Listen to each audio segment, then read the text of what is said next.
there was a cathedral in the time of Martin Luther where there was contained a series of relics that were used to get people out of purgatory. And if you understand that, you'll understand how Martin Luther got so upset. In every town of Europe, back when people lived and died in the same, often square mile in which they were born, I don't know if you caught that, most people in medieval times lived and died, never out of sight of the Catholic Church.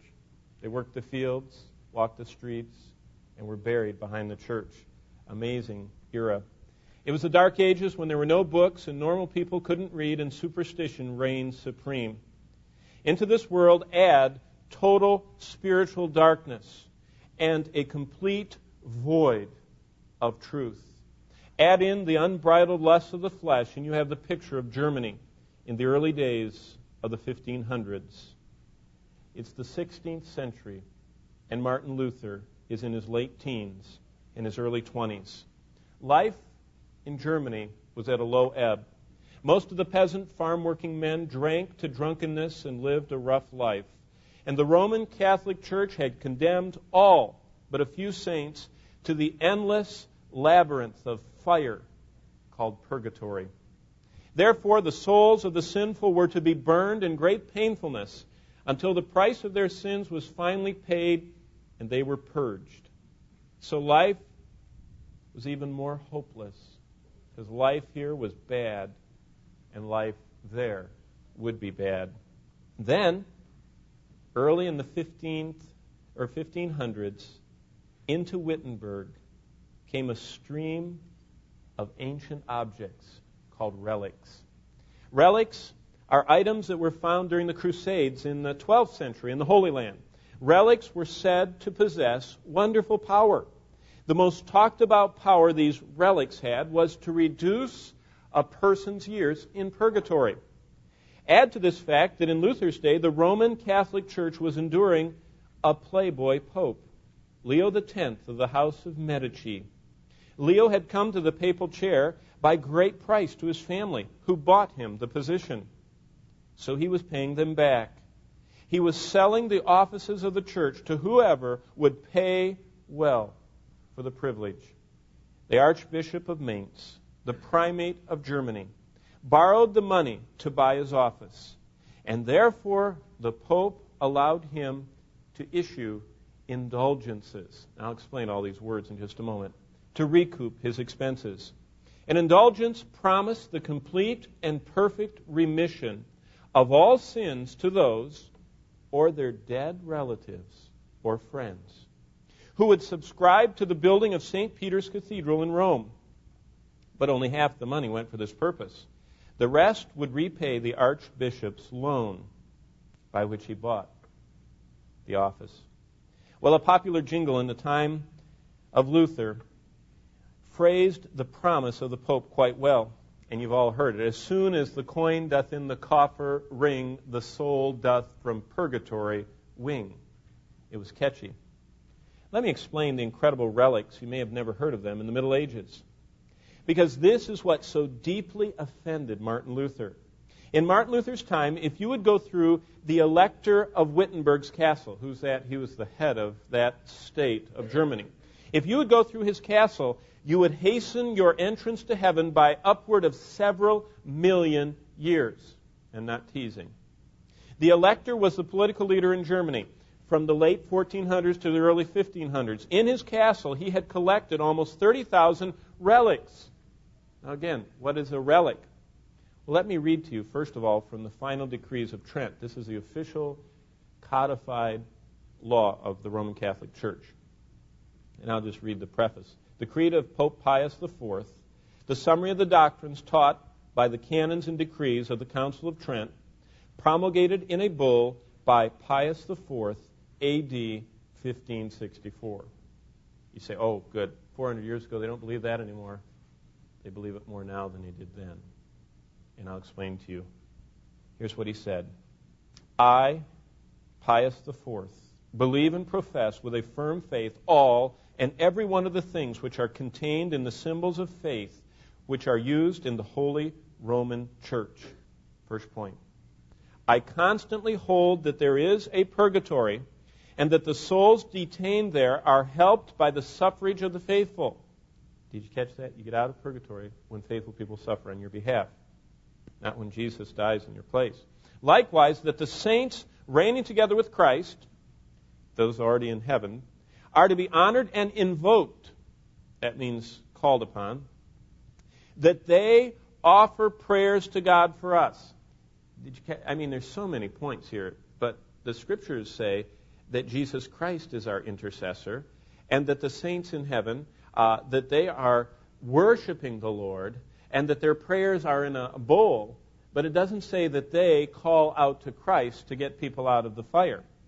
But that's what he said. But here's the key part. Likewise, that they and their relics, these saints by name, that's why you have little Saint, Christopher's and Saint, I don't know them, any of them, but you wear one when you're an athlete, and you have one on your dashboard and all that. It's because the Pope said that the saints are to be venerated as well as their relics. And I'll describe the relics in a minute. I firmly assert that the images of Christ and of the Mother of God, ever Virgin, and also the other saints are to be had and retained, and that due honor and veneration are to be given to them, to these images, to these pictures, and to their memory. I also affirm the power of indulgences left by Christ in the church. Okay, so what's a relic? A relic is a piece of a saint's body, or it's an object that has to do with a great event from the Bible. That's what a relic is. It's a venerated object. It holds sacramental. Remember, sacramental means grace-giving power. And if you had gone through the castle at Wittenberg 500 years ago, that's when this event took place, this is what you would have seen. Frederick the Elector had a piece of Moses' burning bush. Isn't that amazing? He actually had a piece of it. He had a piece of the Ark of the Covenant. He even had a piece of Noah's Ark. He had collected a piece of everything. And the best part was, if you would walk through his collection of 30,000 relics and pay the admission, you would get 1,900,000 years out of purgatory for every trip you made through his castle. Now that's the Roman Catholic Church of Martin Luther's day. You say, well, how long is a normal sentence to be served in purgatory? Well, if every trip through that shrine got you 1.9 million out, a long time, because they were selling something there. Well, in Martin Luther's time, you say that's how it was, but the church has changed. No, it hasn't. Just about a year ago, a little more than a year ago, we stopped in Rome. And when we stopped in Rome, we stood in front of the great Jubilee doors. And those Jubilee doors, which are open, I might add, right now, the Pope has officially opened them. Every time you go through those doors, you get somewhere around 50 to 75 more years out of purgatory. They're still doing this in 1999. Well, now you understand why Martin Luther got so upset with the Roman Catholic Church. It was because it was told to those dear people in the Dark Ages that they would spend their money, the last money they had, to come through and see the relics, that they could get somebody, themselves or someone else, out of purgatory. And every Roman Catholic church today in the whole world has to have a relic under the high altar. And you know how you know what relic is there? Check the name of the church out. We have in Broken Arrow, St. Bernard's. That means there's a piece of him there somewhere. You go by St. Francis. There's St. Francis de Sales, a part of his body, or a tear, or something, a cloth from him. They have these relics, a bone or something. And so the superstition was attached that you cannot actually have the grace of God dispensed in the Mass unless the relic is under the altar. By the way, guess what's in St. Peter's? St. Peter. And guess where he is? He's directly, if you want to see it, you go down this step in this catacomb, and you actually stand underneath the high altar of the largest Catholic church in the world. And there he is, his body, his bones at least, or so they say. Well, the great majority of these relics, I have to very politely say, are lacking in some credibility. Let me just share with you. If you took all the relic lists, and by the way, you can buy books that comparing the lists of the relics. And this is what I came up with. If you take, there are thousands of Catholic churches, all of them have a relic. All of them. And if you list off what their relic is, and kind of use a computer to sort it and put them together. This is just 1 hour of looking. There are 3 completely preserved right hands and index fingers of John the Baptist. 3 right hands and fingers still sticking out. And they kept it because those were the fingers that pointed at Jesus Christ when he said in John 1:29, "Behold the Lamb of God, which taketh away the sin of the world." And so they have that hand underneath the altar of 3 different churches. There's also the blood of Christ, which Nicodemus is said to have received in a handkerchief or a bowl.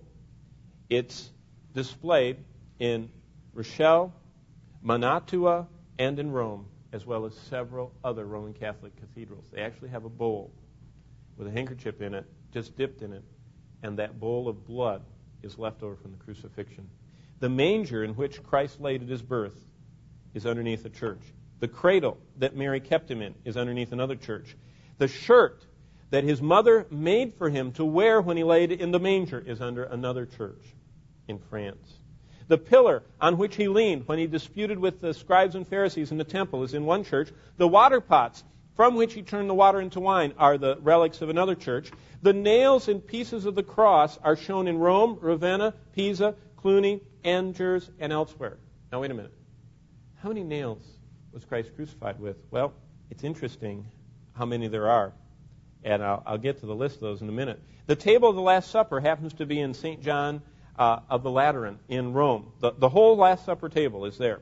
Some of the bread from the Last Supper is in San Salvador in Spain. The knife that Christ cut the Paschal lamb with is at Trèves in another part of Europe. And I wonder, how is it possible that a table from the Last Supper wasn't discovered till 800 years after the Last Supper? They found it in the 8th century, about 830 A.D. That's amazing. Listen to this. If you add up the fragments of the cross, by the way, Constantine's mother, St. Helena, found them, and the cross. But the pieces of it are scattered over so many churches in Italy, France, and Spain that all the pieces, if gathered, would take over 300 men to carry. And yet the cross of Christ was carried by how many people? 1. You say, where they come from? Well, according to Roman tradition, the fragments were carried by angels, and others dropped down from heaven onto the ground, and people collected them. But those nails, I said I'd come back to that. There's a great controversy today about the 3 nails of the cross. Remember? I mean, that's a pretty common belief, and I would agree with it. Well, listen to this. Constantine, that's the first Christian emperor, found all 3 of them, and he put one in his crown, and the other 2 he had put into the bridle of his horse, according to the Roman Catholic Church. But also, another tradition says his mother kept just one. That's according to Ambrose. But on top of that, today, if you go to a church in Rome, it has 2 nails. If you go to Siena, they have 1 nail. If you go to Milano, they have another nail. If you go to Carpentras, there's another nail. In Venice, there's another nail. In Cologne, Germany, there's another nail. In Trèves, in France, there's another nail. Paris happens to have 2, and there's one at Bourges. We're up to 11 nails from Christ's cross. Amazing. There's also more than 1 soldier's spear that pierced his side. There are several crowns of thorns. There are several purple robes. There are several seamless coats. Veronica's napkin, do you remember the one that was over his face? And when Peter and John ran, and Peter outran John, or John outran Peter, but Peter burst past John and went into the tomb. And it says he saw the grave clothes and the napkin folded separately. They found that too. Veronica's napkin was laid on his face in a tomb, and there are 6 of those under 6 different Roman Catholic churches. There's a piece of broiled fish, which Peter offered to the risen Savior on the seashore. This is what Dr. Philip Schaff, the great church historian, wrote. Is it supposable that the apostles made relics, or that they just made dinner? See, I mean, the whole thing is questionable.